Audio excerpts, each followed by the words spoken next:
আমি রিক্সা চালিয়ে ঘরে গেলে আগে মারে ডাক দিতাম, মারে জিগাইতাম আম্মু তুমি ঘরে আসুনি। আম্মু যদি দেখতাম যে ঘরে আছে, তখন আমার সারাদিনে রিক্সা চালানোর ক্লান্তিটা মন থেকে জাগিয়েতো। আমি এটা ভাষায় প্রকাশ করতে পারতাম না যে আমার মারে ছাড়া আমি কেমনে থাকতাম। আমি কালকে কিভাবে আমার মারে চাইটা যাবো, আমি এটা বিশ্বাস করতে পারতেছি না ভাই। বিশ্বাস করার আমি অনেকভাবে আপনারা হাসাইছি, অনেকভাবে আপনারা ইমোশনাল করছি ভাই, কিন্তু বিশ্বাস করেন আমি যখন এটা চিন্তা করি যে আমার মারে যারা আমি মাসের পর মাস থাকতে হইব, আমার তখন ভিতরটা পাইটা জায়গায়। আসসালামু আলাইকুম রহমতুল্লাহ। সবাই কেমন আছেন? আশা করি আলহামদুলিল্লাহ ভালো আছেন। তো আমারও তো সবাই চিনেন, ছোটবেলা থেকেই আমি খুব কষ্টের সাথে বড় হয়েছি। আগের সব ভিডিওতে আপনারা আমার জীবনের গল্প তো অনেকে শোনাইছি, ঠিক আছে? তো আপনারা অনেকে আমারে চিনেন, অনেকে আমারে জানেন, অনেকে আমারে সচকে দেখছেন যে আমি কিভাবে বড় হয়েছি, কিভাবে চলাফেরা করি। তো বেশিরভাগ কর্মজীবনে আমি রিক্সা চালায় বড় হয়েছি, এটা অনেকেই জানেন আমি একজন রিক্সাওয়ালা। তো আমি আজকে কয়েকদিন আর রিক্সা চালাই না, কারণ আমি বিদেশ যাব সবাইকে বলছিলাম। তো বিদেশ যাব বলছি, এতদিন কিন্তু বিদেশ যাব এই বিষয়টাতে আমি খুব আনন্দ পাইছি। এতদিন যখন আমি মেডিকেল করছি, যখন আমি পাসপোর্ট করছি, যখন আমি ফিঙ্গার দিছি, আমি বিদেশ যাওয়ার কথাটা শব্দটার ভিতরে খুব আনন্দ পাইছি। কিন্তু আগামীকালকেই আমি বিদেশ যাবো গা ভাই। রাতটা শেষ হইলে সকালেই আমার এই দেশ চাইরা চলে যাইতে হইব ভাই। এখন আমার অবস্থা আর আনন্দের মধ্যে থাকে না ভাই। এখন খুব কষ্ট লাগতেছে যে আমি রাত্রে ঘুমামু, সকালে ঘুমের থেকে উঠা আমার কাপড় চোপড়, আমার সব কিছু প্রয়োজনীয় সব গুছাই আমি বিদেশ চলে যেতে হইব। এই দেশে আর কবে ফিরি তার কোনো নিশ্চয়তা নাই। সবচাইতে বেশি কষ্ট লাগে এই বিষয়টা যখন আমি ভাবি যে মাসের পর মাস, বছরের পর বছর আমার মার যারা আমি থাকতে হইব। এই বিষয়টা আমি খুবই মান্য নিতে পারতাছি না। মানে আমার মার ছাড়া আমি মাসের পর মাস, বছরের পর বছর কেমনে থাকতাম মারে ছাড়া। আমি দূরে কোনাগানো যদি, সত্যি কথা ভাই বিশ্বাস করেন ভাই, আমি যদি দূরে কোনাগানো চাকরি বাকরি করতাম, কাজে যাইতাম, তখন আমি ভাবতাম যে আরে আমার মা নি বাইত কষ্ট পায়, এর লাগে আমি চাকরি বাকরি হালাই দিয়া বাইতে আয় পড়তাম। আমি ভাবতাম যে আরে আমার মায়ের কষ্ট পাইব, এজন্য আমি সব কাজ কর্ম, চাকরি বাকরি, আমার সুখ শান্তি সব পালাই দিয়ে আমি বাইর চলে আইতাম। আইয়া আমি রিক্সা চালাইতাম। এজন্য আমি লেখাপড়া করেও রিক্সা চালানোর কর্মটারে বাচ্চা নিছি।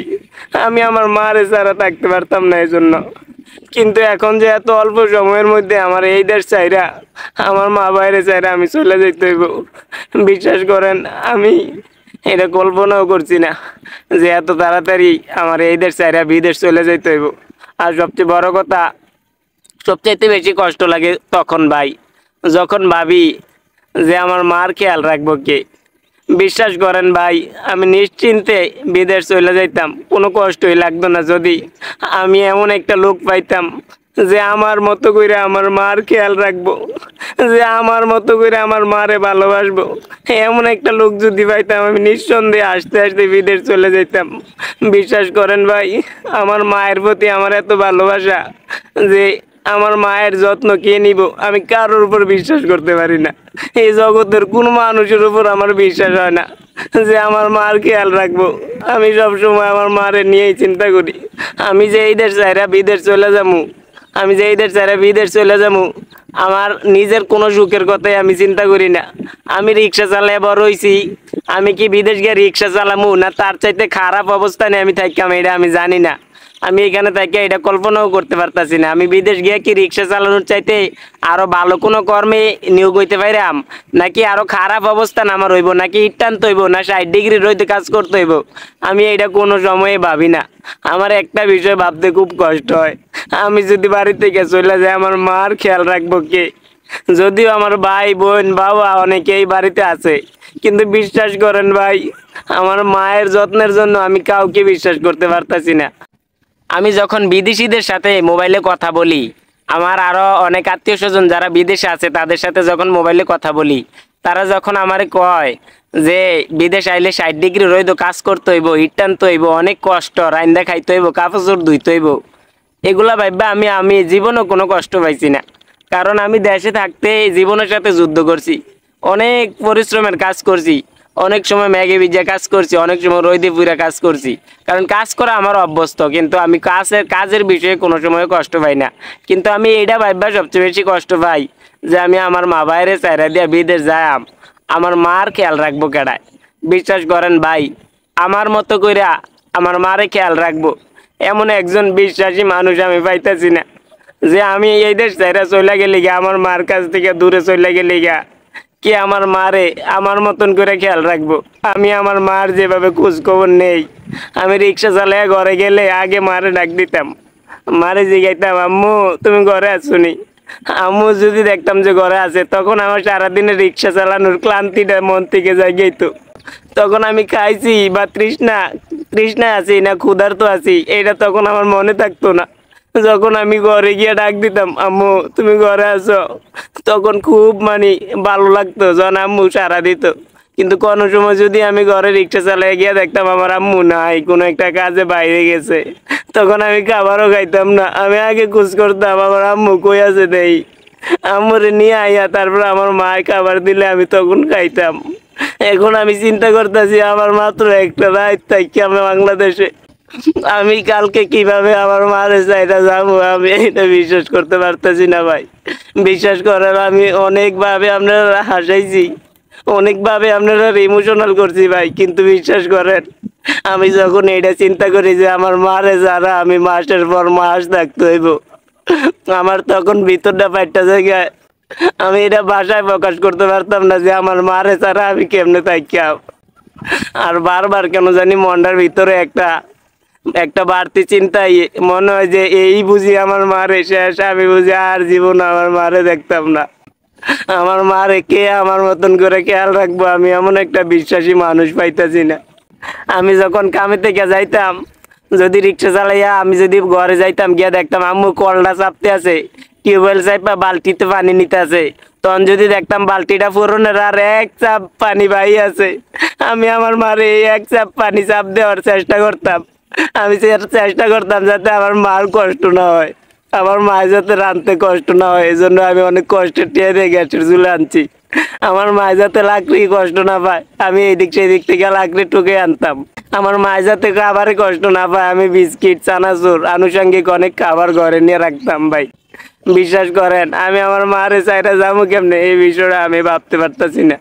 ও এমন হইতে পারে বিদেশ গিয়ে আমি আমার রিক্সা চালানোর চাইতে আরো বেশি কষ্টের কামে পড়লাম, এমন হইতে পারে আরো ভালো উন্নতির কাজে পড়তে পারি।